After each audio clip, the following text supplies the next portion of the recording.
Si estás viendo esto desde tu ordenador y estás en la Comunidad de Madrid, estás cometiendo un grave error.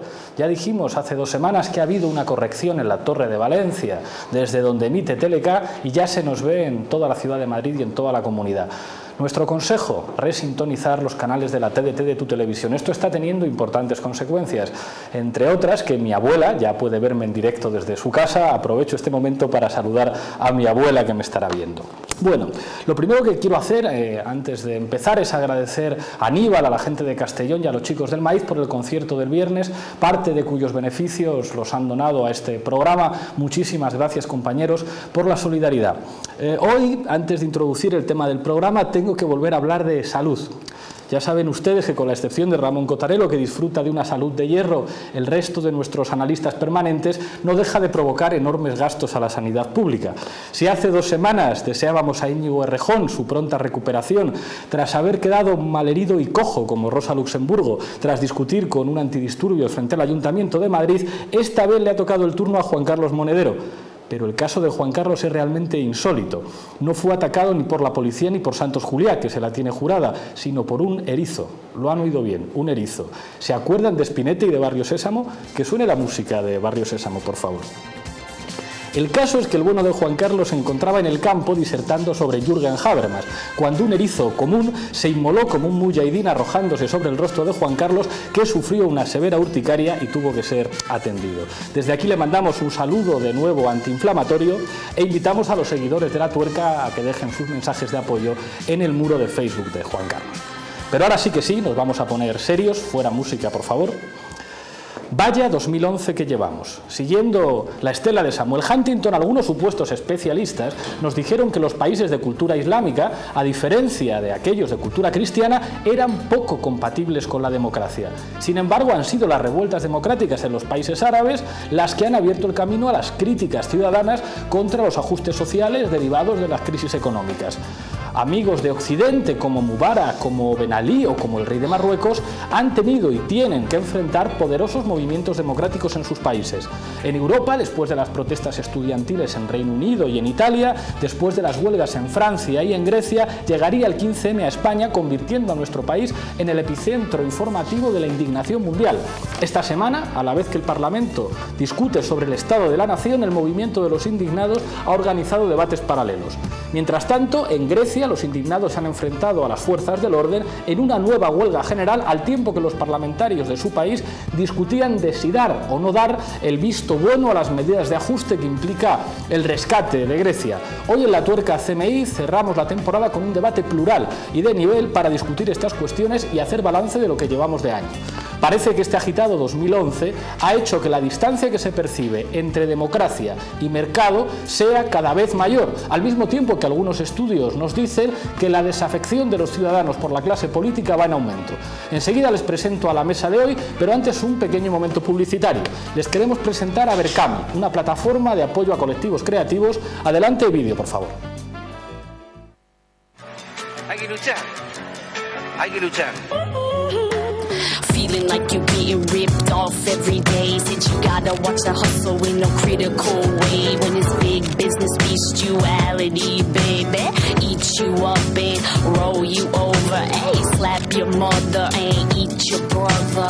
All in the name of war, power, profit. They say it's so natural, you can't stop it. But yes, we can, it's like just say no. Said you change what you know, popular votes from below. It don't feel good and it don't feel right. Got you staying up late night, putting stress in your life. Assassini thieves like them I can't be, so I made a decision. We can make a choice. Antagonista vita, antagonista vita life. ¿Qué vamos a hacer? Hay que luchar. Hay que luchar.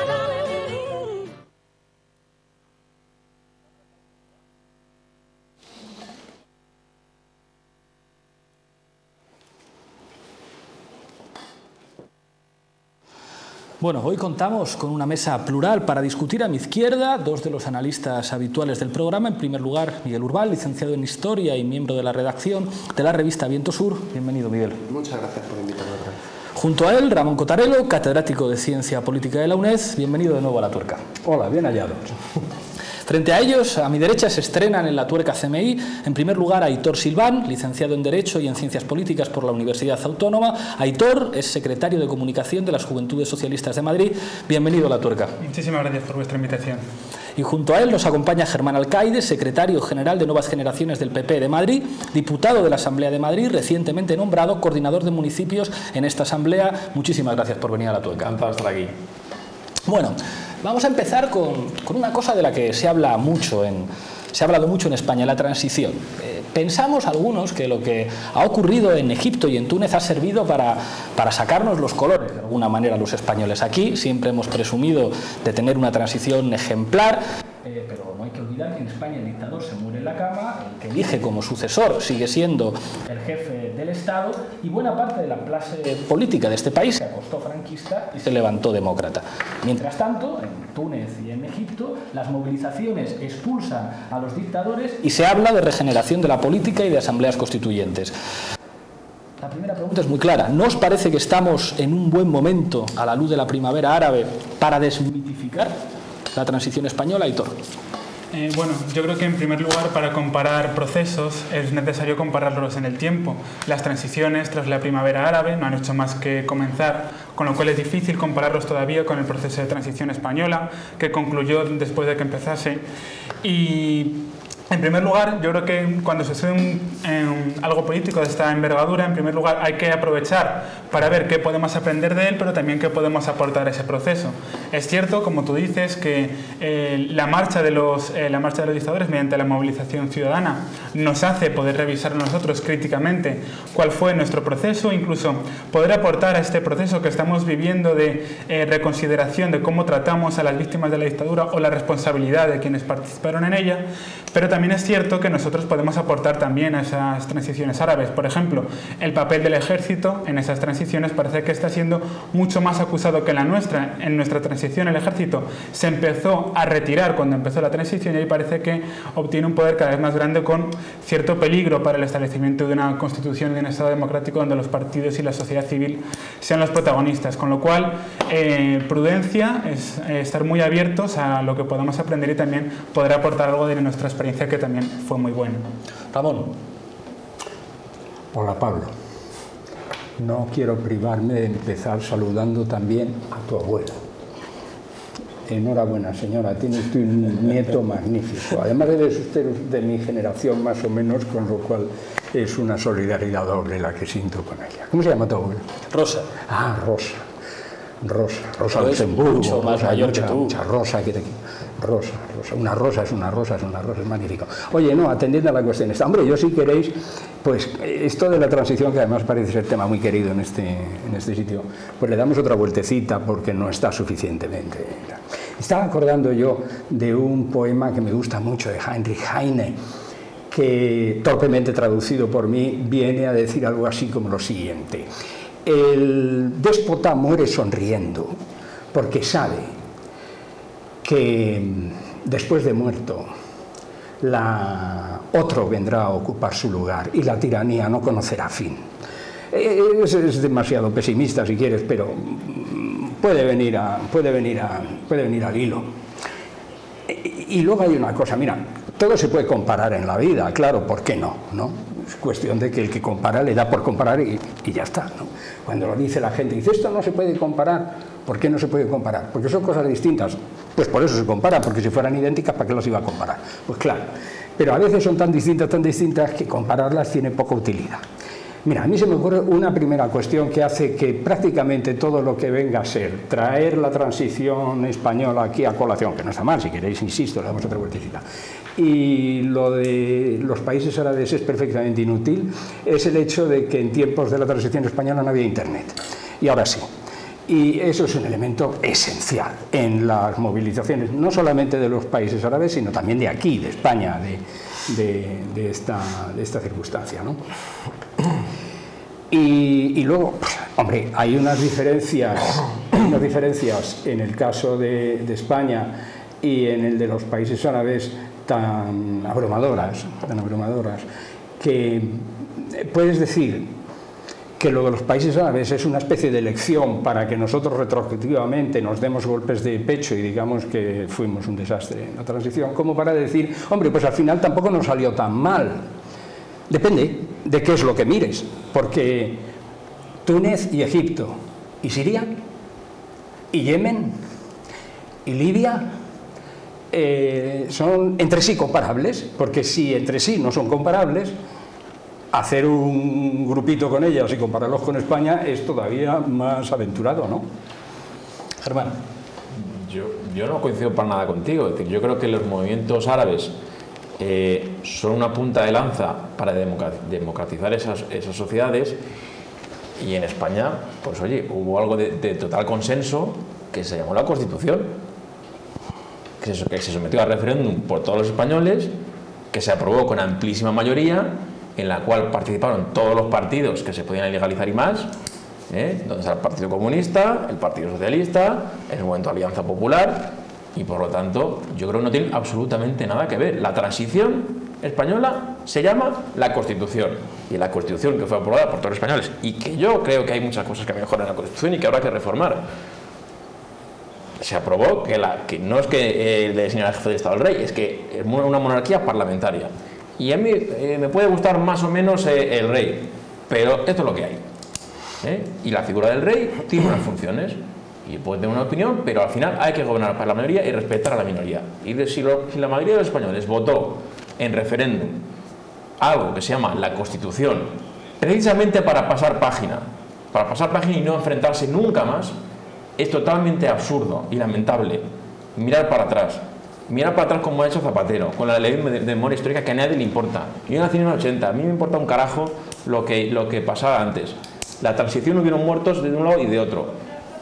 Y ya está, y se pasó página, y desgraciadamente lo que hemos conseguido con Zapatero es conseguir una España otra vez dividida, una España arruinada, y una España, lo que es peor, con la ETA en las instituciones y apoyada con partidos democráticos y legalizados por el Partido Comunista y Izquierda Unida.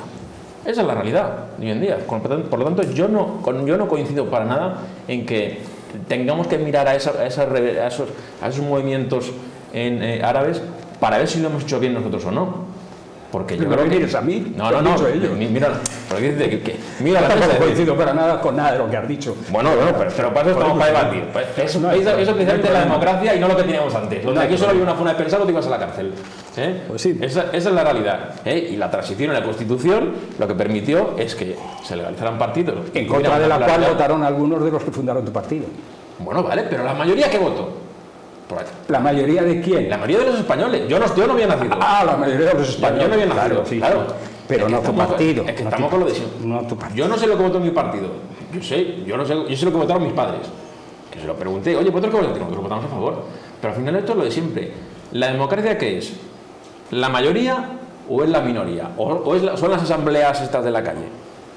La democracia es la mayoría de los españoles. Y lo que elijan todos los españoles con su voto. Y el pueblo habla. Y si el pueblo mañana dice muerta al rey, pues el rey se tendrá que exiliar y volveremos a otra forma de gobierno. Pero por suerte, por desgracia, es el modelo de Estado y de gobierno que quieren todos los españoles, y al rey pues hay que exigirle sus funciones, y es el jefe del Estado. Miguel. Bueno, yo creo que sí que es interesante hablar sobre la transición. A mí sí me importa lo que pasó hace 40 años y lo que pasa hace 2 días. O sea, no porque haya pasado hace 40 años no deja de ser importante, ¿no? Y yo creo que nos lo tenemos que preguntar, porque sobre todo somos herederos de lo que se hizo hace 40 años. Entonces yo creo que directamente negarlo, yo creo que sería una falacia y nos vendría mal, ¿no? Yo creo que siempre plantearnos que esto es lo que hay, claro, entonces nadie estaría haciendo política, ¿no? Porque yo entiendo política no la participación en los parlamentos o votar cada 4 años, ¿no? Sino preocuparme por lo público, por lo de todos, por lo común cada día, e intentar cambiarlo. Entonces, si planteara que esto es lo que hay directamente... No, pero es que es lo que dice la mayoría. La mayoría dice que monarquía parlamentaria y que pasemos página. Te digo una cosa, simplemente, tú has dicho lo que la Constitución es el pilar, ¿no?, de la transición. Bueno, hablemos de eso. ¿Cuántos de esta mesa hemos votado la Constitución? Tú has dicho que no. Yo no. Tú has dicho que no. Tú no. Claro. Yo no. La ha votado él.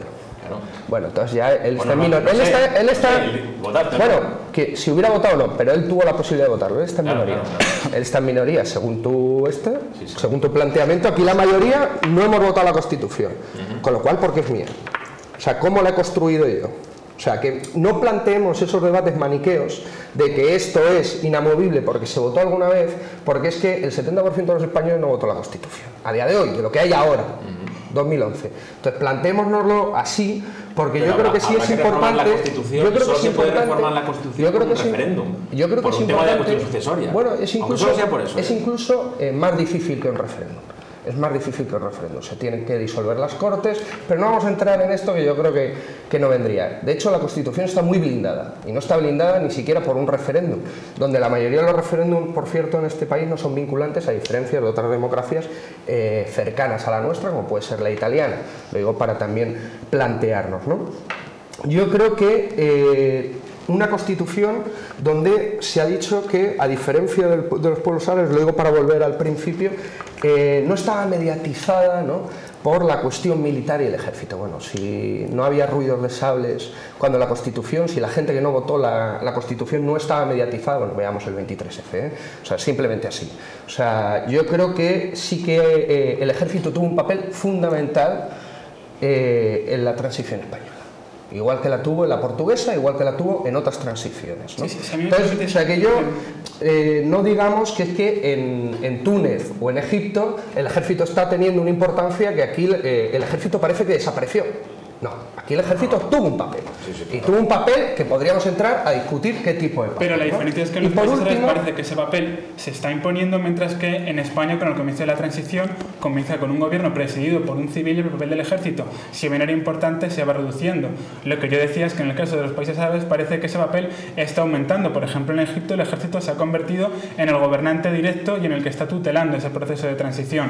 Por lo tanto, esa es la diferencia entre ambos procesos, donde nosotros podemos aportar, igual que seguro que ese fenómeno nos ofrece a nosotros datos para reinterpretar. Si ponemos ese ejemplo, veamos por ejemplo la transición portuguesa con la revolución de los claveles. O sea que todo tiene matices y yo creo que hay que contextualizarlo, pero por ejemplo en Túnez el ejército no tiene el papel que puede tener en Egipto, ¿no? O lo que se habéis dicho de Siria, el Líbano, Libia, Yemen y demás, ¿no? Pero a mí lo que sí que me parecería importante sería si las transiciones que se está viviendo en el mundo árabe nos pueden hacer reflexionar si nosotros necesitamos una segunda transición, si estamos contentos con la Constitución que tenemos, si estamos contentos con el modelo social de que nos dotamos o que se dotaron, porque 4 personas de 5 en esta mesa no pudimos participar en eso, si estamos de acuerdo en votar una vez cada 4 años como fórmula de expresar mayorías y minorías, si creemos que así podemos construir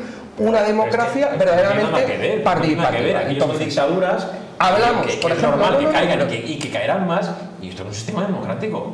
Claro, pero fijaos que un sistema democrático que me está comparando diciendo, oye, como esto lo han hecho, vamos a hacerlo nosotros. A ver, ojo, a ver, que aquí no hay ningún dictador, que aquí en noviembre vamos a votar otra vez, en noviembre. Es que lo de votar o no votar para demostrar si no hay un dictador o no, me parece una falta. Aquí en septiembre se convocan elecciones, se disuelve la Cámara y a votar todo el mundo. Y si no fuera a votar nadie, es que... Mira, en Grecia votan cada 4 años y al final las políticas las impone el FMI y la Unión Europea. Pero fijaos en esto... Y aquí con el chantaje de los rescates tendríamos que ver si hay una democracia o si estamos verdaderamente en el mercado. No me corresponde meterme mucho en los debates, pero en este me voy a meter un poquito. O sea, yo creo que nadie se puede atrever a cuestionar que no haya elecciones. Es decir, y además los resultados de las elecciones nunca son a gusto de todo el mundo. Eso creo que vuestros partidos lo han vivido, en especial en el País Vasco, donde se han convertido en la tercera y en la cuarta fuerza política y donde Bildu se convierte en la segunda, obtiene la alcaldía. O sea, cuando a los vascos les dejan votar, les dejan ir a las elecciones a todos, el resultado no siempre gusta a todos. Pero yo creo que el debate en este caso no es ese. A mí lo que me preocupa de nuestro país, de España, es la cuestión de sacar pecho. Es evidente que tenemos una democracia liberal homologable a la mayor parte de las europeas, pero que en este país nos hayamos atrevido a presumir de transición cuando lo que surge después de la Guerra Civil Española a través de un golpe militar que hasta tu partido condenó, el golpe del 18 de julio. Surge un régimen primero fascista, luego totalitario, aunque los de la Academia de Historia quisieron decir que bueno, que autoritario, que lo de totalitario era demasiado, que hace sus propias leyes para reformarse, la ley de reforma política, y que pacta con una oposición que a lo mejor no podían negociar otra cosa, un proceso en el que se cancela la memoria, en el que esto le gustaría mucho a Juan Carlos, lo de parece que hay que repartir culpas, ¿no? O sea, como si los judíos tuvieran la mitad de la culpa del Holocausto y la otra mitad la tuviera Hitler, en el que responsables de asesinatos como Martín Villa, como Manuel Fraga, que fue el que se atrevió a decir, a hablar de Caballerete, hablando de Julián Grimau, son reconvertidos inmediatamente a demócratas, donde las grandes fortunas surgidas al amparo del franquismo sobreviven y se reactualizan y se adaptan al nuevo régimen. Y después de todo eso además presumimos, y vamos los españoles por el mundo diciendo, hagan ustedes como nosotros, que somos un ejemplo de cómo hacer las cosas bien, de cómo se tiene que hacer una transición a la democracia. Ese es el debate que quería traer. Lo que a mí me dolía como demócrata cuando veía a la Plaza Tahrir es como, hombre, aquí al dictador le van a echar una movilización popular democrática a Mubarak. Sí, pero aquí en claro, España no hay ningún dictador. había uno que se llamaba Franco y que dijo, después de mí el rey, y el rey sigue, con votos o sin votos. Pero tenemos un presidente que es socialista, que a mí no me gusta, pero es mi presidente. Y yo pero que presumamos la transición. Bueno, de todo no lo volverá a ser, que va, si lo es, será Rubalcaba. Al fin y al cabo... Os veo ya preocupados, ¿eh? No. Ahora que, no. Nosotros, hombre, claro, es que estamos preocupados porque todos los españoles estamos preocados. Es que mira cómo está el país. Es que te ha hecho un zorro, macho. Al fin y al cabo, y al margen de la atribución a Zapatero de la atribución de la culpa sobre la crisis económica, sobre los errores de la transición, yo creo que, como decía Ramón, aquí hay crisis inmobiliaria. Aquí hay que ver el contexto en el que se desarrolla la burbuja ha tenido algo que ver, ¿eh? Hombre, un poquito por lo menos. Todos los parados, los 5 millones de parados son todos albañiles. Son todos albañiles.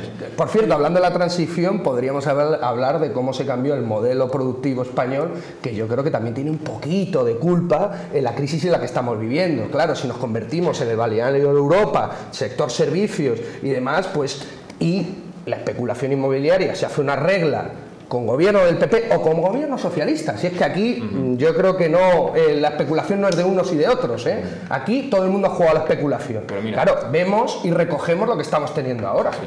Vale. Las dependencias que estáis haciendo son un poco extrañas. A mí Última ronda que me dicen de realización que tenemos que cambiar de tema. Adelante. Lo que me gustaría añadir, cuando se hace la transición, no es que estemos orgullosos por el proceso en sí, sino por cómo se produjo en relación a donde veníamos. La última vez que se cambió de régimen se hizo de la manera más violenta posible, la más ilegítima que podía haber, y cuando conseguimos hacerla, conseguimos encontrar un Estado democrático homologable al que había, no solo en el resto de nuestro entorno, sino también homologable al que había en 1931, con instituciones similares a salvo de la jefatura del Estado, y a partir de ahí hemos evolucionado a una democracia que yo creo que es completamente similar a las que existen en otros países. A partir de ahí podemos estar perfectamente orgullosos de cómo salió el proceso. Ahora bien, yo creo que no hay que sacralizar tampoco en política nada. Podemos hacer reevaluaciones críticas. Tú dices que volver a mirar atrás es un error. Pues yo creo que los grandes avances en política también suceden cuando se mira atrás. ¿Acaso no mejora Alemania cuando revisa su pasado? Dime qué ha hecho bueno Zapatero en 8 años de gobierno.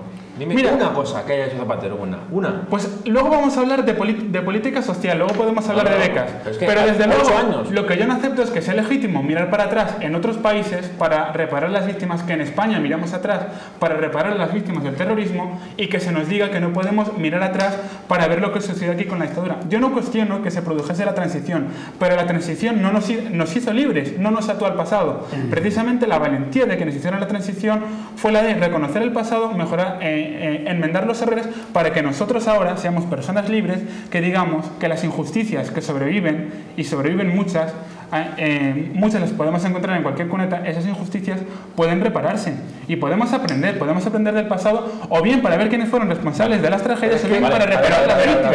Me hace mucha gracia. Si lo hacemos, hagamos de todos. A ver. Ellos lo hacen solo de uno. La realidad es que Zapatero se ha dedicado 8 años a gobernar para las minorías, a hacer leyes que dividen más a los españoles, como la ley de memoria histórica, y mientras tanto 5 millones de parados, yo estoy de acuerdo 8 millones de contigo pobres de la ley de la memoria histórica, porque es verdaderamente insuficiente. Ha sido verdaderamente insuficiente. Seguimos teniendo torturadores sin ser juzgados, seguimos teniendo torturadores sin ser juzgados, seguimos teniendo terroristas sin ser juzgados, seguimos teniendo más de 200 muertos. En el periodo de la transición, no estamos hablando del franquismo, periodo de la transición, 200 muertos por grupos parapoliciales, policiales y de extrema derecha. Por ejemplo, el Papus, que se hizo hace poco, o el atentado sobre el país, y ni siquiera se ha podido juzgar, ni siquiera se ha podido revisar, y no es ya ni siquiera el franquismo. O sea que verdaderamente la ley de la memoria histórica, lo único que fue insuficiente. Si se saca el debate, es para abordarlo. Y para juzgar a quien se tendría que haber juzgado y para reparar a quien se tendría que haber reparado. Desde luego, aunque por lo menos fuera la transición. En más de 30 años. Desde luego aunque el tema fuera por lo menos para reparar ni siquiera tan solo la transición. Y estoy convencido que en La Tuerca seguiremos hablando de eso, pero el realizador es implacable, me dice que tenemos que ir avanzando. Hoy, si habéis visto los periódicos, prácticamente todos tenían la misma portada, la imagen de un antidisturbios griego llevándose detenido a un manifestante ensangrentado. Ayer en Grecia, a la vez que los parlamentarios discutían y finalmente lograban por una mayoría muy estrecha aprobar las medidas de ajuste para el rescate, al mismo tiempo había una gran huelga general en el país, grandes protestas, enfrentamientos. El caso contrario parece que es Islandia. Estuvo el otro día en Madrid Hordur Torfason, líder de la revolución islandesa. Nacho Verdugo, nuestro reportero de élite, le entrevistó. Adelante, vídeo, por favor. Pablo, un saludo a todos nuestros seguidores de La Tuerca. Si tenemos que hablar de un país que ha conseguido tumbar a su primer ministro, conseguir que los ciudadanos y ciudadanas redacten una nueva constitución, si tenemos que hablar de un país que ha conseguido encarcelar a banqueros y altos ejecutivos responsables de la bancarrota, sin lugar a dudas tenemos que hablar de Islandia. Estamos con Hordur Torfason, uno de los líderes indiscutibles de este movimiento de cambio en Islandia. Vamos a hablar con él y que nos cuente cuáles han sido sus impresiones de este proceso. Hello, Hordur. First of all, thanks very much to be with us today. You are one of the most important characters in this process of changes in Islandia. I can imagine there's many things to say about it, but how could you describe it in short terms? We are doing kind of a, you could call it revolution. We are trying to change our society from bad to better. And we demonstrated in the winter 2008 to 9. We demanded the government to step down and other offices, and they did, and we got new election and a new government. And then we start learning how we had been deceived, lied to for years, decades even.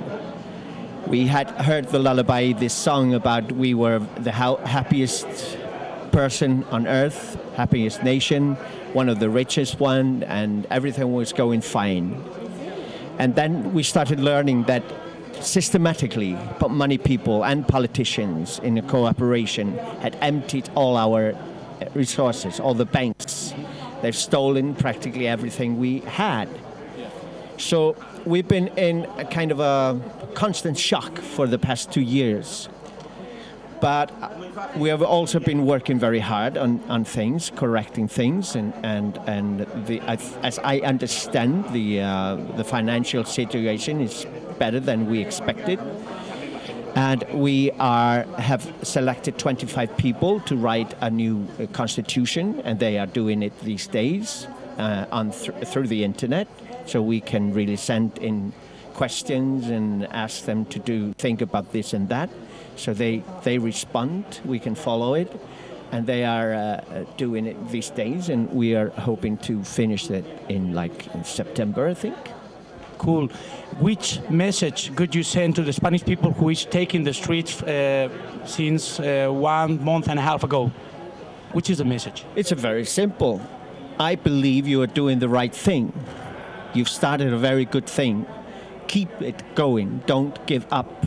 Because you start this, follow it to the very end. It's going to take time, and just remember to go home once in a while and rest and start again. Icelandic Modern Media Initiative. in short terms with what it means? Modern media. That's right. Yeah. That's something like everywhere. I think it's owned by the political parties and the rich people. So we don't trust the media. We put our trust in the internet, as we did from the very first beginning. Thank you very much for your time and good luck. Es verdad que se habla poco en los medios de comunicación de Islandia, pero lo que estamos viendo es que en Islandia a los banqueros y a algunos responsables políticos les han metido en la cárcel. En Grecia lo que tenemos es que la Unión Europea, el FMI y el Banco Mundial les dicen a los representantes del pueblo lo que tienen que hacer y no les dan dos opciones, le dan una sola. ¿No parece que les va mejor a los islandeses que a los griegos? Yo creo que el problema de Islandia va a llegar a corto plazo y el de Grecia es a medio plazo. Islandia, es cierto, que ha aportado cosas interesantes en esta crisis económica, como es los juicios a los que ellos consideran los responsables de la crisis, algo que está bien porque tenemos que recuperar el concepto de responsabilidad en la gestión de las crisis, pero también se plantean dudas. ¿Qué le sucede a un país que no paga sus deudas con el exterior a largo plazo? Puede que la situación en la que entren sea peor de la que están intentando salir, aunque esto habrá que ver cómo evoluciona. En el caso de Grecia es cierto que la situación parece más grave porque la situación también era más grave. El volumen de deuda pública de Grecia era inasumible y además parece ser que el gobierno anterior al del Partido Socialista, por cierto, de un partido de la familia del Partido Popular en la Unión Europea, falseó las estadísticas. No, disculpa, el gobierno griego el gobierno socialista llevaba un mes en el poder cuando estalló la crisis, no creo que esa es su responsabilidad. Entonces, es cierto que Grecia tiene que acometer las reformas porque necesita dinero para financiarse y poder pagar los servicios públicos básicos. Habrá que ver si el resto de países somos capaces de hacer que eso sea lo menos lesivo posible y sobre todo lo que no podemos hacer es comparar la situación con España, donde antes de que se incubase la crisis nosotros redujimos nuestro volumen de deuda pública y es cierto que nuestras entidades financieras estaban en mejor pública. Si estamos en el 40% del presupuesto de deuda pública. Menor que Francia y Reino Unido. Y nunca se debe decir que Sarkozy está arruinando Francia. Por cierto, Aznar le aumentó, Zapatero la redujo. El límite era el 3%. Como si esto fuera una competición de quién aumenta, rebaja la deuda y demás. Mira, yo estoy de acuerdo con lo que decía este señor en que los políticos que lo hacen mal deberían ir a la cárcel. Es que Zapatero, como nos ha dejado el país, debería estar en la cárcel. Pero desgraciadamente, por la ley en la que este hombre se va a ir de rositas dentro de un par de meses y nos va a dejar un país arruinado, nuestros hijos endeudados, 5 millones de parados y un 25% de parados. El modelo económico español es de Zapatero. No, pero tiene 8 años. Entonces, ¿a dónde voy? El tema de los bancos. También lo que no puede ser es que la reforma financiera que hace Zapatero es: vamos a dotar un fondo que se llama el FROB, que para las cajas gobernadas por políticos que estén mal gestionadas, pues yo les doy dinero y así que lo sanen. ¿Qué ha pasado? En Cristiano, para que nos entiendan los televidentes, antes había 40 caquitas y ahora hay 10 cacas más grandes. Pero están los mismos gestionando y lo mismo con el dinero de todos los españoles. Y eso es una vergüenza, eso no puede pasar. Eso es lo que no puede pasar. Y por eso Zapatero lo que tiene que hacer es marcharse y si tiene que hacer una reforma, que lo haga ya de la reforma financiera. El tema griego. Pero bueno, está bien, está bien. El mensaje es: Zapatero es culpable de todo. Supongo que este señor tendrá que defenderlo. Mira, yo creo que en este asunto de... Portugal, Irlanda, Grecia y España. La realidad es que la política socialista gobernada por todos esos países es la siguiente: yo doy dinero todavía hasta que se me acaba el dinero. Y cuando se me acaba el dinero, pues entonces me tienen que intervenir. Porque al final. Pues dale a la máquina, hombre, dale a la máquina. Le das a la máquina de la palabra y seguramente saldrá. Mira, yo creo que esto de. Como el dinero no es mío. Como han hecho los bancos hasta ahora. Vamos a dejar hablar a Ramón. Vamos a hablar todo. Ramón. Porque esto no hay quien lo aguante. No te vayas. Este señor le han dicho que venga aquí a imponer su rollo y es que no deja hablar a nadie, hombre. Deja hablar a la gente, deja echarle las culpas a Zapatero, que el mundo es más complejo, hombre, el mundo es más complejo. Y anda que al lado de Rajoy Zapatero es casi superhombre. Pero bueno, estamos aquí hablando de Islandia, creo yo, no sé, o de otras cosas, no solo de Zapatero, el malo. Mira, yo es que creo que lo de Islandia, que está muy bien, y este señor ha hablado muy bien, es que Islandia son 300.000 habitantes, que es la población de Córdoba. Claro, lo que se puede hacer en Córdoba pues no es lo que se puede hacer en un país de 45 millones de habitantes, te pongas como te pongas. Y luego hay un asunto que es muy importante y enlaza con lo que decíamos antes, si puedo terminar, que es lo siguiente. Estos señores han nombrado una comisión constituyente. La transición ni siquiera se atrevió a hacer un proceso constituyente. La Constitución salió como una cuestión de hecho porque la situación que había era la que había. Pues naturalmente que reina y es jefe del Estado aquel a quien Franco puso. Me atrevo a recordar que en aquellos días precisamente don Santiago Carrillo se atrevió a decir que se podía bautizar a don Juan Carlos como don Juan Carlos el Breve. Vaya profeta, vaya profeta con el breve. Y resulta que es uno de los que más largo tiempo ha estado. ¿Eso qué quiere decir? Hombre, pues que tú a 30 años vista, pues puedes decir lo que te parezca, ¿no? Pero normalmente los hechos históricos son el producto, como en física, de una suma de vectores muchas veces contraproducente. Aquí no hay la menor duda de que si la izquierda hubiera podido, la transición hubiera tenido otro carácter. Pero es que no pudo. Es que no pudo. Tú puedes, por supuesto, decir que es que abandonó sus principios, etcétera, etcétera. Pero es muy difícil de argumentar eso, ¿no? Sobre todo. Y luego hay una cuestión muy importante. Todo este asunto de aquí no hemos votado la Constitución, etcétera. Pero hombre, mira, la Constitución vigente escrita más antigua del mundo es la de los Estados Unidos, cosa que a los europeos los saca de quicio, pero es así. Hace mucho tiempo, 200 años, que se murió el último que pudo votar aquella Constitución. Pero los países no funcionan sobre la base del adanismo de que cada generación reproduce la construcción social. Eso es absurdo. Eso es absurdo. La Constitución está en vigor mientras la gente la da como por buena. Si acaso sucede que en algún momento una generación, por razones que consideren oportunas, cree que esa Constitución debiera ser cambiada, pues se cambia y ya está, pero no parece operativo cuestionar los textos que las Constituciones se dan simplemente porque uno no fue directamente responsable de su haceduría. Decía Burke, que es un referente ideológico de los conservadores, que el mundo no es otra cosa que un pacto firmado entre los muertos, los vivos y los que han de venir, una especie de pacto de las generaciones, ¿no? Esto no quiere decir que todo lo que han hecho los que vinieron antes haya de respetarse a toda costa, pero tampoco quiere decir que porque se hiciera antes haya que destruirlo. Hay que destruir pues lo que hay que destruir, y ni más ni menos. Y luego hay otra cuestión muy importante. Para destruir algo, para cambiarlo, hace falta tener la fuerza para imponer el criterio propio. Hablar, hombre, está bien, pero mira, una de las cosas que se dice de estos movimientos de los indignados, con los que yo simpatizo al 100% desde luego, es que hemos hablado mucho, pero hay que pasar a la acción. Y lo difícil es la acción. Teorías, yo firmo prácticamente el 99% de lo que dicen. Lo que quiero es ver cómo lo vamos a poner en práctica. Eso es lo que me interesa.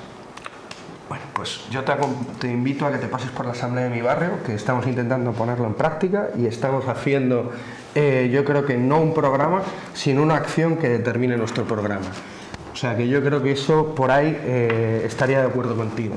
No podíamos sacar y no se debía sacar el mejor de los programas como querían los medios de comunicación, sino empezar a hacer cosas, a debatir, a intentar cambiarlas con la práctica, ¿no?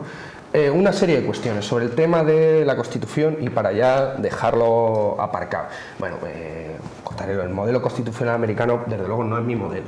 Tampoco mi modelo es que cada generación tenga que cambiar la Constitución. De hecho han pasado unas cuantas desde que se hizo la española y no se ha cambiado, O sea que no iba por ahí. Yo lo que creo es que lo que no puede haber son constituciones blindadas. Desde luego la americana parece un texto sacrosanto. Ninguna constitución es un texto sacrosanto. Nos tiene que valer a todas y a todos. Entonces, yo creo que habrá que abrir el debate de cómo se reforma una constitución, para qué y qué necesidades tiene que cumplir. Sí, y estoy de acuerdo, si una mayoría puede y consigue imponerse, ¿no? Pero sobre el tema de Islandia, ¿no? Yo creo que hay una serie de cuestiones importantes y volvemos al tema de Túnez y Egipto, porque sí que hay cuestiones homologables entre lo que podría ser Islandia, ciertas partes o ciertas prácticas que se han realizado en América Latina y ciertas prácticas se están poniendo en práctica en Egipto y en Túnez. Y me explico. Por ejemplo, el tema de la deuda. Yo creo que es algo muy importante. Y si vamos a tocar el tema de Grecia, es algo fundamental, ¿no? O sea, saber verdaderamente qué es la deuda, cuánto hay de deuda realmente y a quién le corresponde pagar esa deuda. Yo creo que es algo que abre un debate muy importante Islandia, que Ecuador ya lo trajo y sabía de pagar deudas, porque estuvo hasta 1960 pagando la deuda de su independencia con Inglaterra, o sea que sabía lo que era pagar deudas con años, con años, ¿no? O sea que y ahora en Túnez, o sea, Islandia ha dicho: ¿de quién es esta deuda? ¿Quién ha contraído esta deuda? ¿Lo hemos contraído los ciudadanos, que al final la vamos a pagar, o quién la ha contraído? Entonces valoremos quién la ha contraído, veamos cuánto hay de deuda real, cuánto hay de intereses, cómo se han concedido esos créditos, y en Grecia ahora se está poniendo en práctica una petición que es una auditoría a la deuda griega, pues no sabemos ni siquiera de dónde se ha contraído esa deuda. Y en Túnez y en Egipto es una demanda ahora mismo central en los movimientos. ¿Por qué? Porque han dicho: había dos dictadores que han contraído una deuda ilegítima que no puede pagar un pueblo y un régimen democrático. Pero esos dictadores no tenían deuda, porque se llevaban el dinero en aviones, en cajones. Valoremos cuál es la deuda griega, valoremos cómo se gestiona eso, hagamos una auditoría, por ejemplo, a la deuda española, probemos a hacer una auditoría a la deuda española, tanto de las comunidades autónomas como de los ayuntamientos como del propio Estado. Veamos quién la ha generado, veamos a dónde ha ido ese dinero. Y luego empecemos a hablar de pagar. La dictadura, ahora mismo seguimos y os doy la palabra, la dictadura del realizador se impone. Os quería plantear la continuación del debate, que nos vamos a meter con el debate sobre el Estado de la Nación, para enlazarlo con esto de la siguiente manera. Yo, como Aitor, soy jurista. Entonces, si algo aprendí estudiando Derecho es que el derecho es, al fin y al cabo, la voluntad racionalizada del vencedor. Y hay constituciones formales y constituciones materiales. Las importantes siempre son las materiales. A veces coincide con la formal, a veces no. Escribía Íñigo Errejón, uno de nuestros analistas, una nota en Facebook en la que decía: en Grecia el Parlamento ya no puede representar el interés general, aunque quiera, porque no es soberano. La soberanía no está en los ciudadanos que votan, la soberanía está en las agencias exteriores que les dicen a los griegos: ustedes pueden hacer o esto o esto. Por lo tanto, independientemente de lo que digan las constituciones, la soberanía, el poder, parece que está en otro sitio. A mi juicio, yo creo que esto es lo que el 15M ha puesto encima de la mesa, y muy hábilmente, además, al construir debates paralelos al debate sobre el Estado de la Nación. ¿Qué es de lo que pueden discutir nuestros diputados realmente? Lo introducimos con un vídeo. Gemma Díez estuvo hablando con los indignados. Metemos el vídeo y continuamos el debate. Adelante, vídeo, por favor. Buenas tardes, damas y caballeros, niños, niñas y animales de compañías varios. Nos hemos venido hoy a este bonito parque de embajadores para darle la bienvenida a una nueva asamblea que se estrena hoy con motivo de la huelga general. Y sin más, vamos a hablar con nuestros compañeros y compañeras para que nos cuenten cuál ha sido el punto de inflexión para que por fin podamos ir a la huelga. Bueno, hoy le damos la bienvenida a una nueva asamblea que lucha por la huelga general. ¿Cuál ha sido el punto de inflexión y cuál ha sido al final la gota que ha colmado el vaso para que España tenga que ir a una huelga general? El vaso está colmado desde hace mucho tiempo. A los trabajadores no paran de retirarnos derechos, excusándose en la dictadura de los mercados. En realidad la huelga general hace tiempo que es necesaria. ¿El punto de inflexión cuál es? Se convocó la huelga general del 29 de septiembre. Nosotros consideramos que fue un éxito aquella huelga, a pesar de los convocantes que no tenían ninguna intención de llevarla más allá. ¿Qué es lo que ha ocurrido desde entonces? Quien tenía la obligación de haberlo hecho no lo ha hecho, y ha nacido todo este movimiento, el movimiento 15M, que recoge un poco el malestar que hay con todas las políticas económicas de este gobierno y del que venga, porque eso no cambia. Y es una situación en la que solo queda hacer una huelga general, o sea, no solo queda, es una táctica que lleva a un objetivo mayor, que es cambiar la situación. Es cambiar la situación en favor de los trabajadores. Es lógico, es una situación que está a punto de estallar. La paz social se basa en un estado de bienestar. Ese estado de bienestar se está retirando, por lo tanto se retira la paz social. Tenemos la fuerza del trabajo y esa es nuestra herramienta. Entonces tenemos la producción, parar la producción, y tenemos la masa, tenemos el poder de que somos la mayoría. Que hoy se empieza a convertir de nuevo en un clamor la necesidad de la huelga general para obligar a que se cambie esa política económica. Esta huelga general, de cara a los dos grandes sindicatos que prevalecen en este país, ¿cómo se plantea? ¿Cómo se presenta? Es un tema muy duro. O sea, que se intente convocar una huelga general sin que estén ellos de por medio, es una cosa que les va a costar asumir y digerir. a ver sus bases, lo que opinan sobre ello, si deciden movilizarse de cara a esa huelga o no.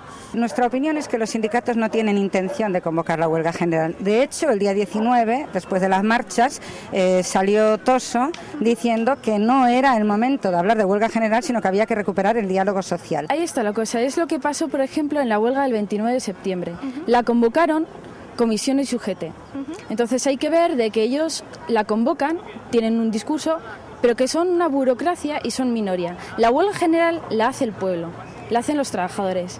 Entonces, ¿va a ser diferente? Va a ser diferente porque esta sí que hay más gente convencida. ¿Cómo se ha desarrollado esta huelga general? ¿Siguiendo de este pacifismo del que se parte, del que... En mi opinión, no existe posibilidad de hacer una huelga general exitosa si no se responde a la violencia que van a expresar la patronal, el gobierno y todos los cuerpos de seguridad, etcétera. Eso sí, si algún sindicato decide apoyarla, por supuesto, que vaya a las cocheras y haga lo que tenga que hacer.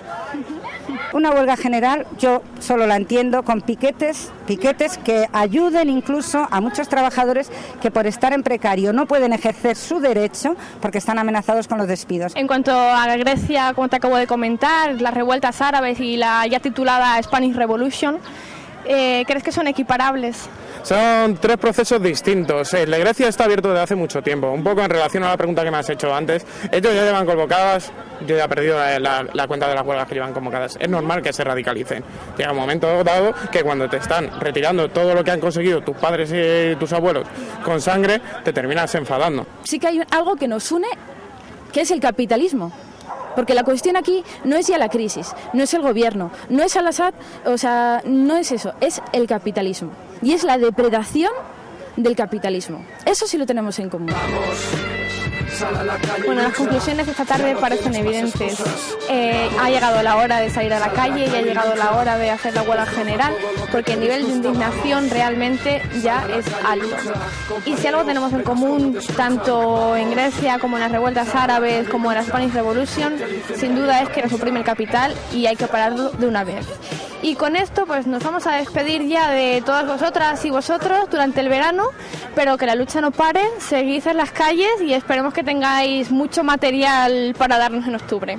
Un fuerte abrazo a todos.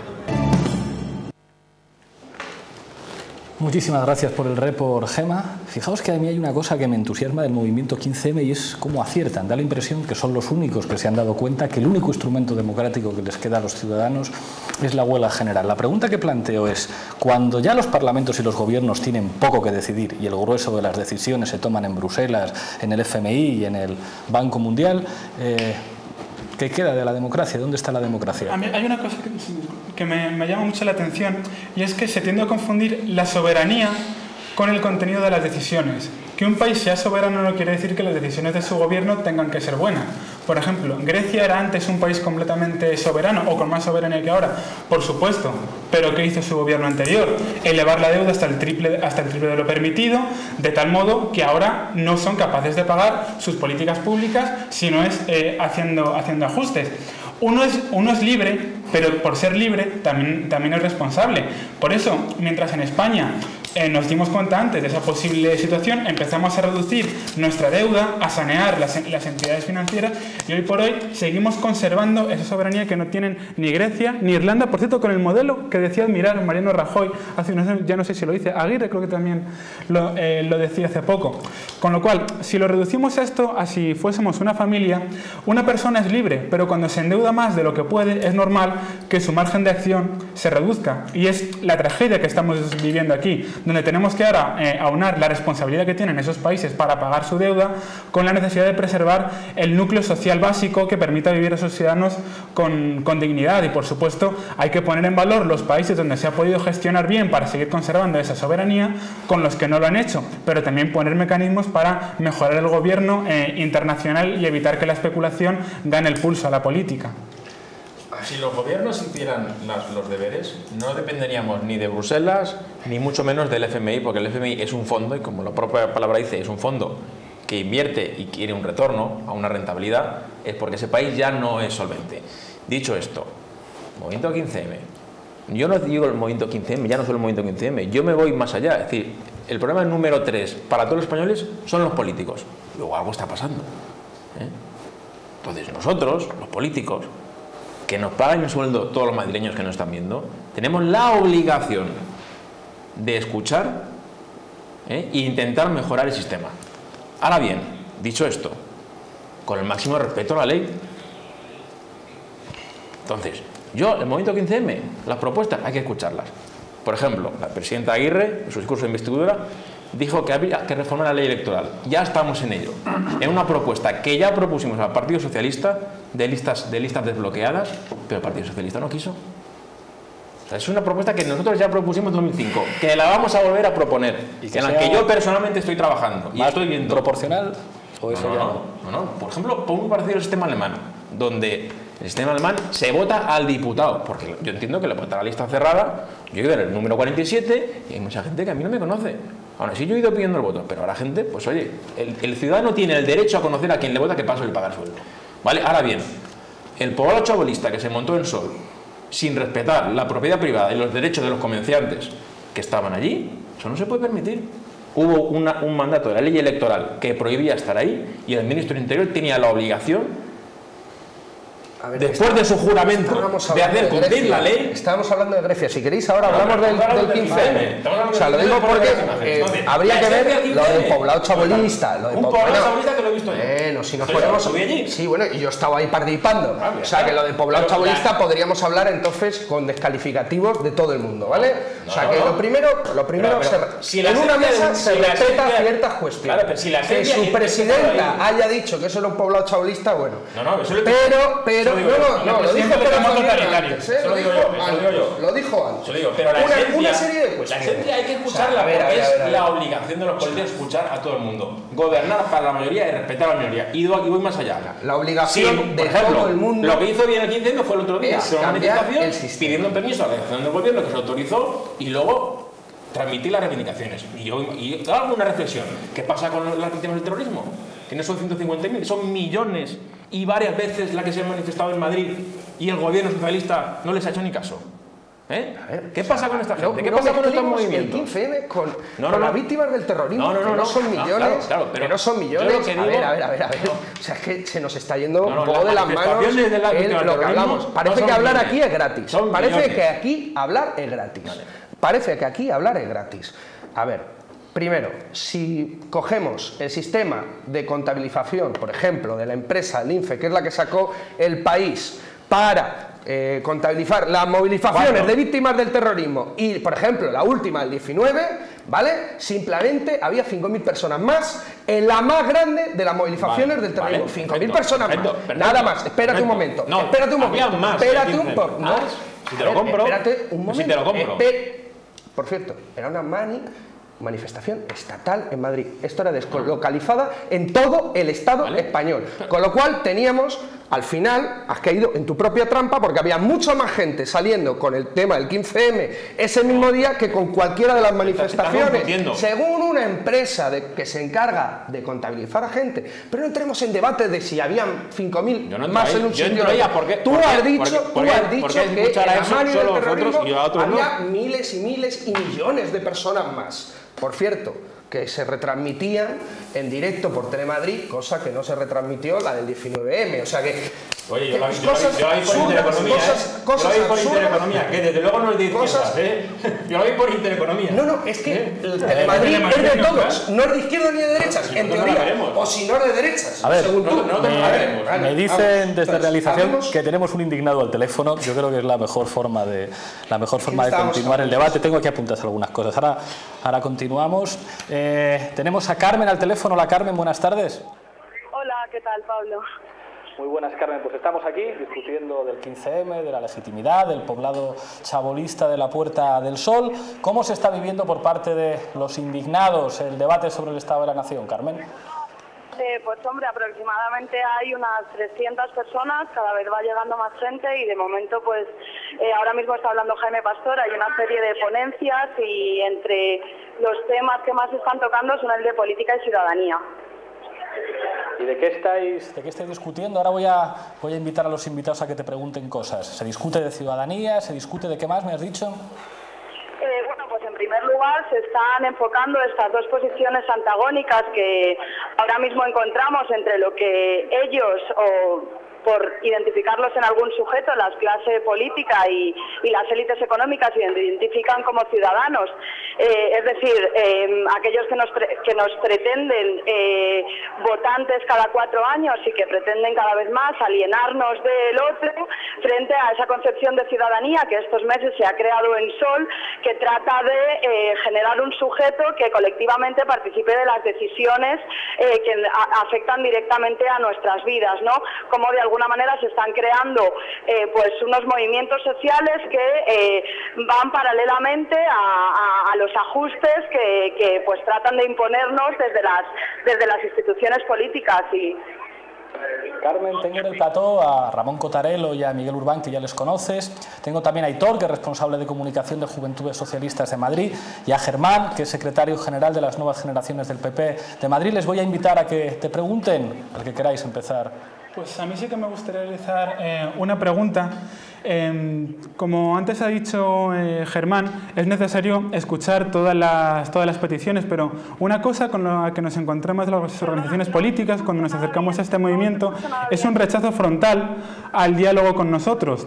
Entonces, si bien las protestas son legítimas y es comprensible la indignación de muchos ciudadanos ante la situación económica, me gustaría preguntar si este movimiento está reconsiderando su posición tan cerrada al diálogo con las instituciones y piensa que solo es negociando cómo se consiguen las reivindicaciones y además negociando con las personas que han sido elegidas por todo el pueblo, o si pretendéis seguir yendo en paralelo y enfrentados al Parlamento y a los partidos que son los que al fin y al cabo representan la voluntad popular.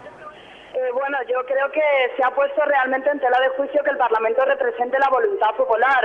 Quiero decir, se han llevado a cabo una serie de recortes que la ciudadanía ha demostrado no permitir y en cambio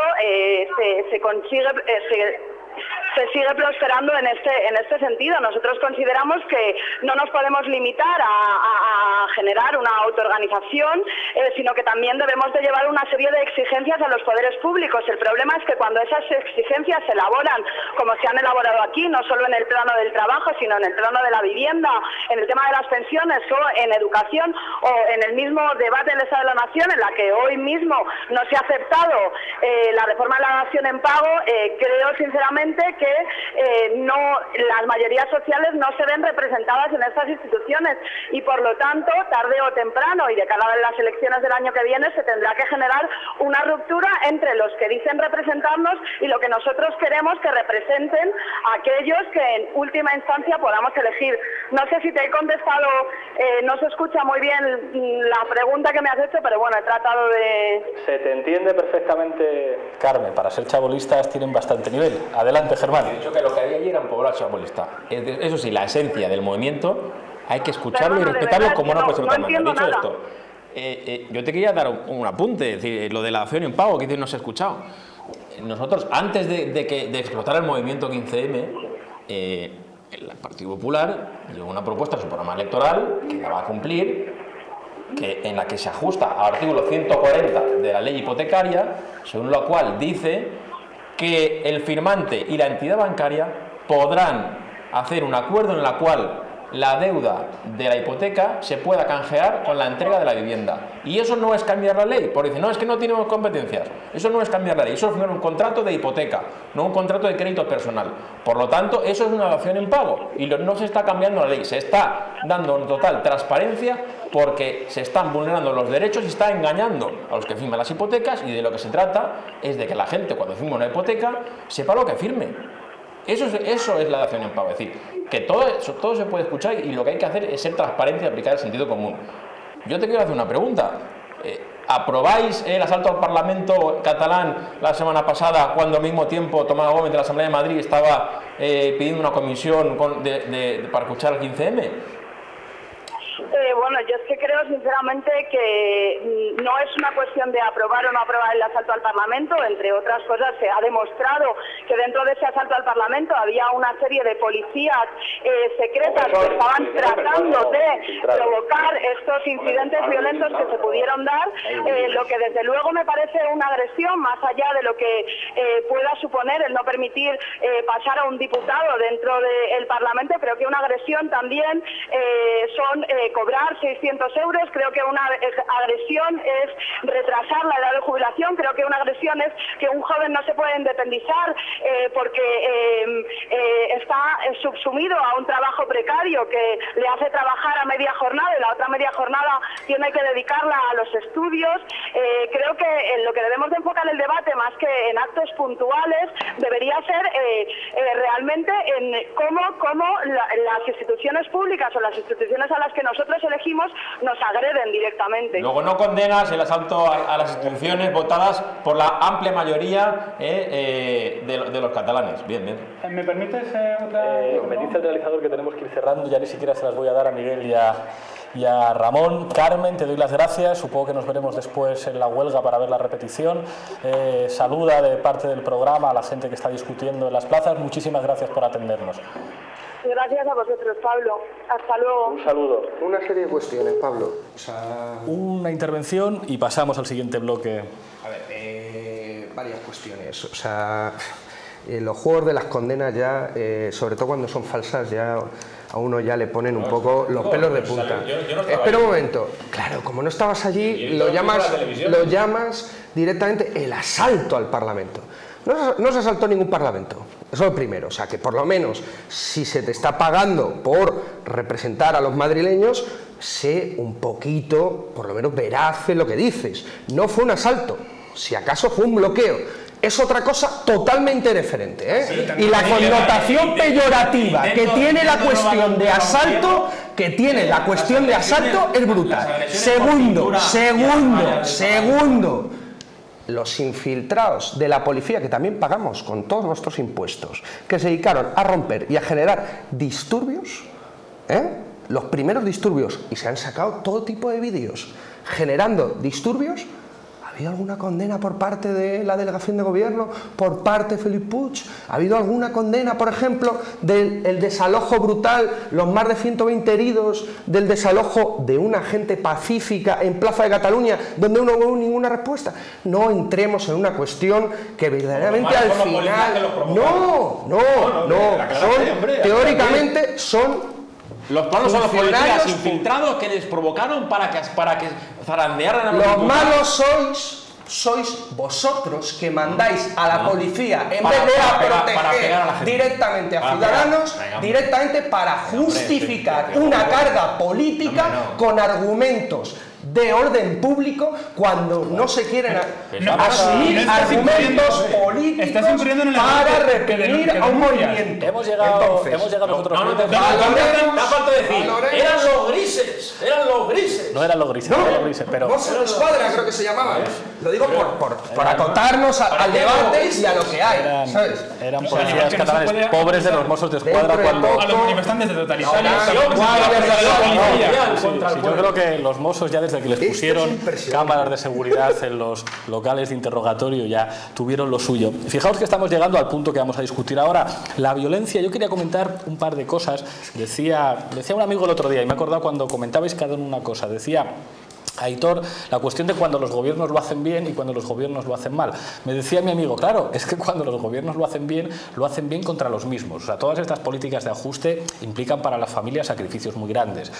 La cuestión de las pensiones, la cuestión del paro, cargas impositivas muy severas. Y lo que me decía este amigo es, ¿por qué ninguna de estas medidas afecta a la clase política, que tiene unas pensiones magníficas, muchas veces privadas, contratos con sueldos altísimos? Hay una sensación de distancia entre los que legislan legislan contra todos y dicen hay que apretarse el cinturón, ya, pero es que nos obligan a apretárnoslo a nosotros, mientras en este país sigue habiendo enormes casos de fraude fiscal que no se persiguen. Parece que a los que hay que perseguir son a los que le dicen a un alcalde o le dicen a un diputado, oiga, usted es un sinvergüenza porque usted está mintiendo, por no hablar de los casos de corrupción, que esa ya es otra cuestión. Con lo de la violencia, tenemos un vídeo preparado, pero yo antes querría plantearos una reflexión. En este país fuimos a la guerra contra Irak, después hemos estado en Afganistán. El caso de Irak es particularmente grave porque se dijo que íbamos allí porque había armas de destrucción masiva, se utilizaron bombas de fragmentación contra la población iraquí y después parece que nos escandalizamos si un bote de pintura mancha los muros del Parlamento catalán. Yo creo que es importante no manejar dobles morales. Hoy tenemos un programa doble de rap, el primer vídeo nos lo han... ¿quién nos lo ha preparado? ¿Dónde tengo yo mi papelito? Nos lo ha preparado Lágrimas de Sangre. Después del vídeo discutimos sobre si la violencia puede ser un problema para el 15M o sobre lo que significa la palabra violencia. Adelante vídeo, por favor. Cualquiera de sus formas digo no a la violencia. Hubiera disfrutado viendo arder un policía como en Grecia, pero eso es el pasado. Tenemos armas más válidas como el amor y la conciencia. El PM no es violento, violento es vivir del pueblo con un coche de lujo, endeudando un parado en paralelo a su desahucio. ¿Dónde está el socialismo del que presume este gobierno rancio? Reventar al pacifista. Artur Mas lo llama fuerza, miedo en sus ojos a poder perder su imperio, improperios en su boca, desconcierto evidente y patente y no al pronunciar Calebo Roca. Estado represor y terrorista infunden miedo al pueblo y justifican la barbarie. El miedo es convincente, pero no tienes que temernos. Defendemos tus derechos con las manos en el aire. Policías infiltrados provocan altercados. No es ninguna fábula, abundantes pruebas hablan. Medios manipulan y la red se congratula de haber desenmascarado a la corrupta cúpula de partidos, sindicatos y falsa democracia que defiende Felipe Puig por lo del todo por la patria. Atrás quedó el franquismo, pero no la dictadura. Vivimos en la edad del chimpancé con armadura. Manos en el aire, culo en el suelo. Nuestro bando es pacífico, violentos son ellos. Manos en el aire, culo en el suelo. Nuestro bando es pacífico, violentos son ellos. Es que la violencia a mí me representa lo mismo que la represión de este sistema que la fomenta. Si queremos cambiar de verdad, que no sea golpes, que eso es de brutos y de torpes y no de valientes. Si aprueban los recortes, sumaremos a más gente. Si vuelven las derechas, sumaremos a más gente. Y así hasta que el presidente del parlamento nos escuche, sea de verdad el pueblo quien luche y no los cuatro que tiran la piedra y luego huyen de la carga y se justifican siempre dándote la charla. Que hablan de Franco y no tienen ni 30 tacos, los mismos que el día de la Champions fueron a liarla. Y no se les ha visto en asambleas, pero sí que he visto en asamblea gente preguntando dónde están los límites de la violencia. No te lo enseñó tu madre, cosa fea. Si no sabes controlarte, pues no venga. El 15M es un movimiento pacífico y boicoteado por 4 lunáticos que odian la Pacífico. Están entre nosotros y están locos. Algunos son secretas y otros no, pero todos son monstruos. Se les nota en el rostro, en las pintas. Que quieren que corra la sangre, pero hoy solo va a correr la tinta. Amigos y colegas de mi quinta, como el frase, ya se han llevado porrazos por cobardes de esa clase. Con las manos en el aire y con el culo en el suelo. Resisto pacíficamente hasta donde puedo, porque no soy un soldado y no voy a liarme a palos, pavo. Y el que quiera eso, que se vaya con los malos. Manos en el aire, culo en el suelo. Nuestro bando es pacífico, violentos son ellos. Manos en el aire, culo en el suelo. Nuestro bando es pacífico, violentos son ellos. Blam. Pueden apuntar al cuerpo, pero nunca podrán dar a la conciencia. Calma, si esta vez no vienes es porque en verdad no quieres cambiar nada, solo buscas pelea.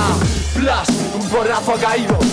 Una persona luchando por un futuro digno. Perros provocando por si suena la flauta y presidentes que piden perdón antes del cometido.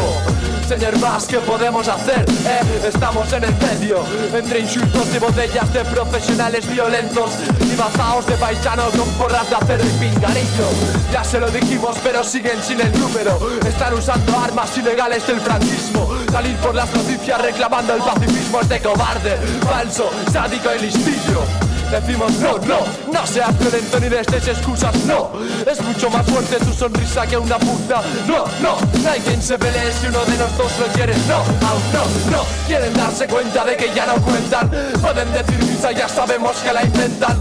Es muy humillante usar la fuerza y ver que no sirve de nada, nada. Contra alguien que se sienta. Manos en el aire, culo en el suelo. Nuestro bando es pacífico, violentos son ellos. Manos en el aire, culo en el suelo. Nuestro bando es pacífico, violentos son ellos. Yeah, yeah, yeah, yeah, eso es lágrimas de sangre para la tuerca. Caim está en el beat, Caim produce. Esto es Estilil, Microbio y Neidos. Mucho apoyo y mucha fuerza para el movimiento 15M. Gracias a los chavales de Lágrimas de Sangre. En el vídeo que han preparado aparece una pancarta que me ha llamado la atención. Violencia es cobrar 600 euros. ¿Qué os parece? Por muy efectiva que sea una frase, no se pueden confundir conceptos. Una cosa es la violencia política, la violencia física, y otra cosa son las injusticias. Ambas tienen maneras muy distintas de abordarse y de resolverse. Sobre la violencia en relación al movimiento 15M, yo creo que ya tampoco queda mucho que decir, porque si bien es cierto que hubo un momento con esos altercados en el Parlamento de Cataluña cuando surgió la duda de qué estrategia quería adoptar ese movimiento, es cierto, y eso les honra, que posteriormente han ratificado su voluntad de hacerlo todo por la vía pacífica. Pero me gustaría aquí retomar un poco la pregunta que le quisiera haber hecho a esa chica, y es que al final ese movimiento creo que está incurriendo en un error. Dice representar a los ciudadanos, representar al pueblo frente al poder político y económico, pero al final, por muchos defectos que tengamos los partidos, es cierto que al final nuestras posiciones y propuestas las sometemos al juicio de la gente que lo expresa en las urnas, mientras que ellos se arrogan la facultad, se arrogan la representación, pero no asumen la responsabilidad o bien de someterlo a un proceso de negociación con los partidos políticos en el Parlamento, o bien de constituir una fuerza política propia para ver el apoyo real que tienen entre la sociedad. Nosotros queremos hablar con ellos, y tú antes has mencionado que Tomás Gómez en la Asamblea de Madrid ha querido ya empezar un proceso de diálogo para ver qué propuestas se pueden asumir y cuáles no. No se asumirán todas, por supuesto, pero seguramente que podremos llegar a un tipo de acuerdo. Y yo creo que el movimiento tiene que aprovechar estos días un poco para redefinirse, y que esa fuerza que ha obtenido después se traduzca en resultados, y eso solo se consigue mediante la negociación. Yo creo que lo de la violencia en el caso este es decisivo, y no debemos relativizar las cosas. El movimiento es muy legítimo y tiene muchísimo apoyo precisamente porque es no violento, porque está en la tradición de la no violencia, de la desobediencia civil, de la tradición de Thoreau, de Gandhi, etc. Y no debe haber ningún equívoco al respecto. Violencia cero. Está rodeado de gentes interesadas en romper eso, en provocar, en meter agentes de la policía disfrazados de lo que sea, en mentir, en engañar. Es una posición muy incómoda, y es una posición de partida tremenda, porque tienes que cargar un peso excesivo, tienes incluso que llegar a justificar lo que no tendrías por qué justificar en una situación procesal normal. Pero es que no hay que equivocarse. Una vez que a través de la demagogia, de la manipulación de los medios, de las provocaciones, etc., te han colgado un San Benito, ya no te lo quitas.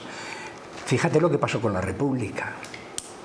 Los fascistas que hicieron el golpe de Estado, que provocaron una guerra civil de 3 años, que mantuvieron una dictadura totalitaria de 40 años, le echaron la culpa a la República por la violencia. Y hoy sigue igual. O sea, el movimiento, el 15M, el movimiento de los indignados, que no solo tu asamblea, son muchas, o sea que yo iría encantado a tu asamblea, pero es que tengo que ir a muchas, voy a muchas, y de hecho hablo con mucha gente, ¿no? Una buena asamblea. Es un movimiento espontáneo que tiene una base moral muy fuerte, con la que comulga un porcentaje altísimo de la población. Esa base moral es la no violencia. Y si hay que hacerlo incluso lo imposible porque eso se mantenga, merece la pena. Ahora mismo doy la palabra a Germán y a Miguel. Me dicen que tenemos que pasar a Top Facha. Adelante, Top Facha cabecera.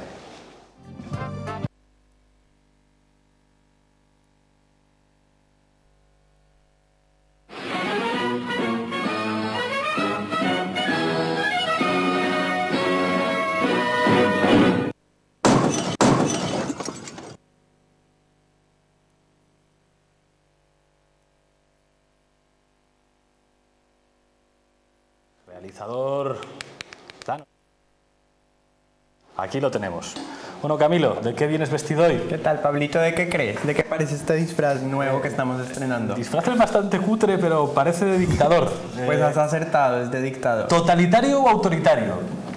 Yo creo que eso habría que preguntárselo a los miembros de la Real Academia de Historia, ¿no? O a Juan Linz, ¿verdad? Muy querido amigo de este programa. Vamos a ver quién llegó a la final la semana pasada. Bueno, la semana pasada estaban estos tres nominados. Primero, José Bono, presidente del Congreso, dijo: la policía debe ejercer la fuerza, que para eso es la fuerza pública legítima. Wow. Después, Artur Mas dijo: lo de ayer era Cale Borroca. Madre mía. Y también se dijo: nadie puede parar el trabajo democrático de un parlamentario como el nuestro. Eso fue una declaración unitaria del Parlamento catalán. ¿Y qué han decidido nuestros seguidores en Internet? Emoción, pues aquí vamos a ver el resultado. Decidió un 52.5% de nuestros votantes que el ganador era José Bono, presidente del Congreso, y dijo, lo repito: la policía debe ejercer la fuerza, que para eso es la fuerza pública legítima. Pobre Pepe Bono, después de la que se llevó en una manifestación precisamente de la VT, él sí que sintió la violencia en sus carnes. En fin, me consta que... Pobre. El que no puede demostrar fue el PP, porque al final ya sabes lo que pasó, ¿no? Que el delegado del gobierno fue absuelto. Me encanta esta discusión en el contexto del Top Facha. Top Facha interactivo. Está muy bien. Para esta semana tenemos un Top Facha muy especial, porque los internautas van a tener todo el verano para votar. Es el programa de cierre de temporada. ¿Qué finalistas tenemos? Los finalistas explican mi disfraz, además. En el año de 1936, el general Gonzalo Queipo dijo: nuestros valientes legionarios irregulares han enseñado a los rojos lo que es ser un hombre. De paso, también a las mujeres de los rojos. Aquellos tiempos en los que la virilidad consistía en la violación. ¿Quién más tenemos como finalista? Al general Emilio Mola, que dijo en 1936: hay que sembrar el terror, hay que dejar sensación de dominio, eliminando sin escrúpulos ni vacilación a todos los que no piensan como nosotros. Qué gran raza de patriotas. Y para cerrar, creo que voy a adivinar quién es.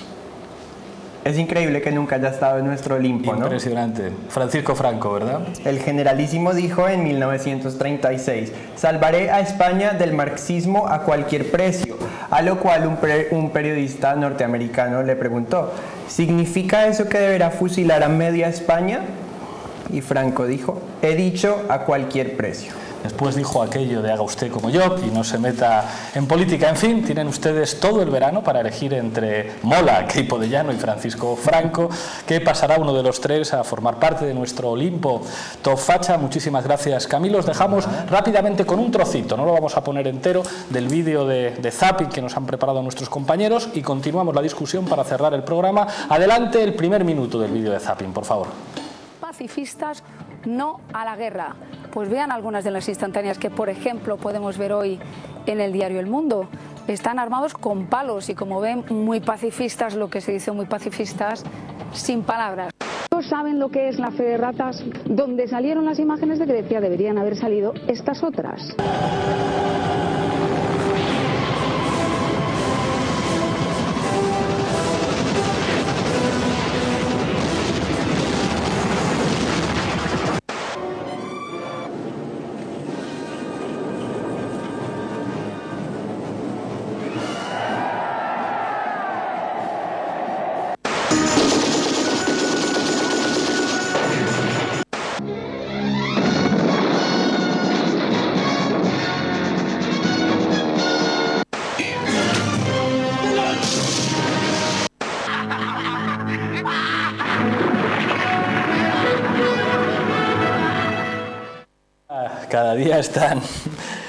Cada día están peor los chicos del zapping, chicos traviesos. Tenía la palabra Germán. No, siguiendo la línea, es una conclusión ya y ya... Sí, nos quedan 6 minutos de programa. Brevemente, y por lo que decía de 600 euros, eso sí que es violencia. Bueno, yo mi primer trabajo, mi sueldo era un bocadillo, o sea, ¿quién pillara 600 euros, no? Pero bueno, Hombre, pues has prosperado desde tu primer trabajo. Bueno, pues hombre, pues trabajando mucho. ¿Cuánto es tu sueldo de ahora, por curiosidad, de un diputado de la Asamblea de Madrid? No te lo sé decir porque todavía no han constituido las comisiones, no hemos cobrado y no lo sé. Pero vamos, lo que sí te aseguro es que yo vengo de la empresa privada y vengo por vocación y vengo pidiendo dinero. Porque esto es vocación y, oye, vocación de servicio público y estoy aquí para escuchar a todo el mundo. Sí, dicho esto, el tema de los 600 euros, pues fíjate, casi coincide con el salario mínimo interprofesional. Yo estoy totalmente en contra del salario mínimo interprofesional, porque muchas empresas alegan, pues como tú eres joven o como tienes poca experiencia, el salario mínimo interprofesional. ¿Y por qué no 1000?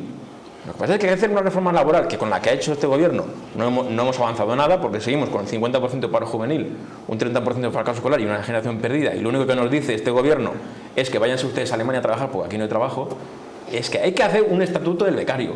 Al becario que sale de la universidad, como salen ahora en junio, y no tienen dónde ir, habrá que decir por ley que estos señores tienen desgravaciones fiscales, que tienen unas ventajas por ser jóvenes, que las empresas pueden invertir en su formación y a cambio ellos pueden firmar cláusulas para que se queden años. Y pueden ganar 600 o pueden ganar 3.000, porque el sueldo no lo ponen las empresas ni lo ponen los gobiernos, lo pone el Tualía. Y si tú puedes tener un sueldo, yo trabajaba en selección de personal, y cuando una empresa me dice, yo le quiero pagar 500, porque está en el paro, y de 0 a 500 son 500. Y yo le decía, vale, pues tardará en marcharse lo que tarda en encontrar otro sitio. Con lo cual, si el tío lo vale, entonces hay que hacer reformas. Y con esta reforma no vamos allá. Y por tanto, no valoro la violencia, lógicamente, pero los 600 euros es fruto del salario mínimo interprofesional, que yo estoy en contra. Gracias, Germán. Un minuto de reloj, Miguel. Por desgracia, el sueldo no lo impone Tualía, ojalá. Por desgracia, vivimos rodeados de un mundo de violencia. Por desgracia, no tenemos ni siquiera caracterizado lo que es violencia. Para mí, que una persona tenga que vivir, no que cobre, que tenga que vivir con 600 euros, sí que me parece violencia. Que 1.300.000 familias no tengan ningún ingreso, me parece verdaderamente violencia. Me parece violencia la burda manipulación diaria, una manipulación golpista de intereconomía. Me parece violencia verdaderamente el mundo en el que vivimos, donde nos meten policías infiltrados en manifestaciones para generar disturbios. En este mundo de violencia, en donde estamos viendo que en Grecia gobiernan los mercados y no gobiernan los griegos, que en Irlanda gobiernan los mercados y no gobiernan los griegos, y que aquí gobierna un gobierno al cual gobiernan los mercados y no se rige por las necesidades de todas y de todos, y presumiblemente venga otro gobierno al cual también sigan rigiendo los mercados, tener que hacer posicionarse al movimiento o a cualquier otra gente sobre la violencia, verdaderamente me parece indignante. Indignante. Un minuto y todo. Bueno, en primer lugar, todo el mundo tiene que tener una posición ante la violencia. La tienen que tener los partidos, la tienen que tener los gobiernos y la tiene que tener cualquiera que participe en política, porque es la puerta de entrada a la legitimidad política en una democracia.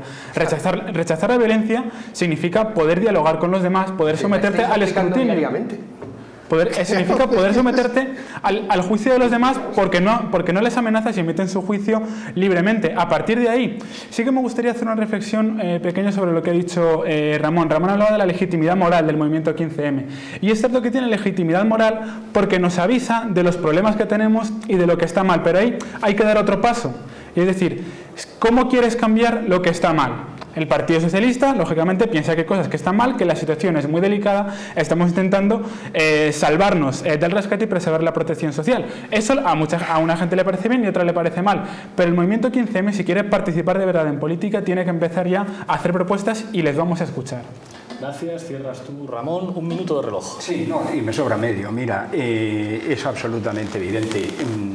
Vivimos en un mundo de violencia estructural que además se presenta como razón y lógica. La única posibilidad de mantener tu entereza moral en esa situación es reconocer que partes de una situación de muy irritante injusticia y, sin embargo, mantenerte íntegro. El problema de la desobediencia civil ha sido siempre trazar una línea clara entre la razón y la fuerza. Y si para mantener esa línea tienes que acabar con tus huesos en la cárcel, pues como dijeron varios, hay veces en la historia del mundo en que el único sitio donde una persona decente puede estar es en la cárcel. Muchísimas gracias, Ramón, muchísimas gracias a los cuatro, creo que hemos tenido un debate magnífico. Nos despedimos, volveremos en septiembre con muchas sorpresas, aunque vamos a seguir emitiendo en julio y en agosto una selección de los mejores programas y de los mejores momentos de esta temporada. Es un momento ideal para apoyar a La Tuerca comprándote nuestra camiseta. Tenemos todas las tallas, escribe a camisetas@latuerca.net y no dejes de seguirnos en Facebook, en Twitter y en nuestra página web. Y para cerrar, la segunda parte de La Tuerca Rap con un vídeo épico preparado en tiempo récord por Desequilibrio, que han demostrado que la lucha no entiende de horarios. Muchísimas gracias por salvarnos, compas. Nos vemos en septiembre y esta noche en la huelga en la calle Zorita de Lavapiés para ver la repetición y celebrar que llevamos ya casi un año emitiendo La Tuerca CMI desde Teleca. Nos vemos en septiembre. Hasta pronto.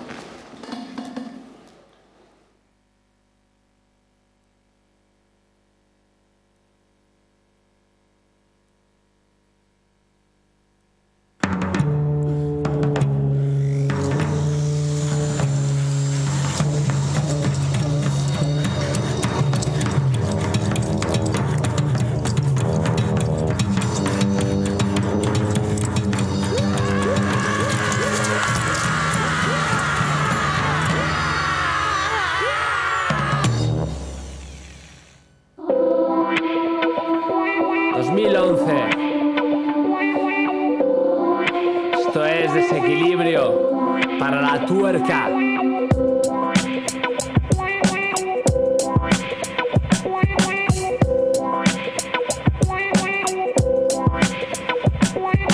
Vengo para darle otra vuelta a esta tuerca. Despierta, sal a la calle, tira las puertas. No es cierta la mentira que nos cuentan cada día. La verdad, nos tratan como mercancía. Pisan la sangre fría al pueblo al que deberían defender. Solo hay que mirar para ver PSOE, PP y comisiones UGT. Esos cabrones que nos vendieron al poder. Hablo del poder porque el dinero es lo que manda. Provocan crisis para comprar a precio ganga. Los tangan y la gente toma las calles. Gobierno elegís, socialismo barbarie. Mi carta de despedida a líderes estatales, títeres de empresas, dictaduras comerciales, intereses, pensas de business monumentales, filesajes, cartera y otras medias verdades o mentiras enteras que usan para controlarte consentidas en espera de que no te maten de hambre. Enciendo la tele, veo nuevas enfermedades, me pregunto qué empresa desarrolla la cura. ¿Sabes? La verdad es, o yo estoy loco, todos mienten, lamentable. Putas serpientes que no sienten el dolor de unos padres sin dinero y sin trabajo, el temor a quedarse sin techo para estar debajo a destajo. No nos vamos a rendir, mi familia me enseñó a luchar para sobrevivir, pelear por tus hijos que no vivan de rodillas. Recuerden, de tal padre tal astilla.